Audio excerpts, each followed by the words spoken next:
Префрлање на ветото од предпреговорите во преговарачката рамка на самиот почеток на процесот за членство во Европската унија. Тоа е идејата на бугарскиот премиер Кирил Петков за бугарската кочница за Македонија. Не трябва просто да дигнем ветото.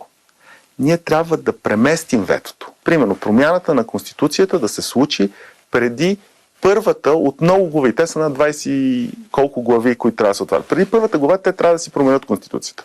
И всъщност ние да ги качиме на влаковите релси за Европа, но критериите, които те трябва да изпълняват, да са ясно заложени от нас. И това, което аз виждам в момента от правителството на Димитър Ковачевски, че той е готов да тръгне по този път.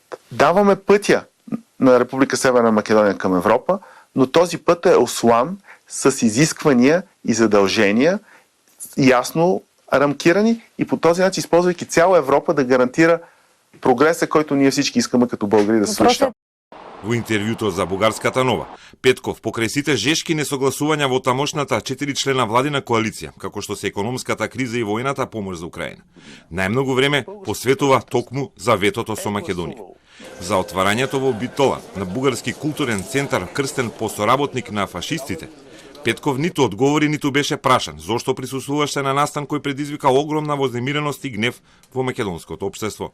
Немаше прашање ниту за навредите кон македонците и провокативните квалификации изнесени од бугарскиот председател Румен Радев, ниту за одговорот на председателот Стево Пендаровски, ниту коментар за коментарот на бугарското МНР, кој е дел од владата на Петков, но во раце на друга партија. Цело време тој се обидуваше да ја прикаже идејата за преместување на ветото на стартот на преговарачкиот процес, како поддржана од ЕУ и како против одговор на националистичките удари од двете страни на границата. Ясно ни беше казано и от госпожа фон дер Лайен, като беше тук. Тя каза ясно, ние сме готови да бъдем гарант за този процес. Ние сме готови да сложим Конституцията, промяната на Конституцията в рамковия договор на Европейския съюз с Северна Македония преди първа глава. Много хора ще си кажат, Гърция беше твърда и до последно отстояваше позициите си, да не стане така, че ние да се обърнем и... Тук е въпроса да се разбере, че това не е едно вето един път. В смисъл, ако дигахме ветото те да влезат в Европейския съюз и утре ставаха страна членка, това е едно. Но когато дигаме ветото, има всичките тези глави, които трябва да се изпълняват. Петков тврди дека бугарски интерес е и македонското членство во Унијата, но именувањето на устав за како што смета поголеми права на бугарите во Македонија. Ако го тргнеме ветото пред, имаме можност на европско ниво да ги исполниме бугарските мечтања. Вели Петков, кој гледа опасност токму за тие желби, во инсистирањето се да се реши пред почеток на преговорите.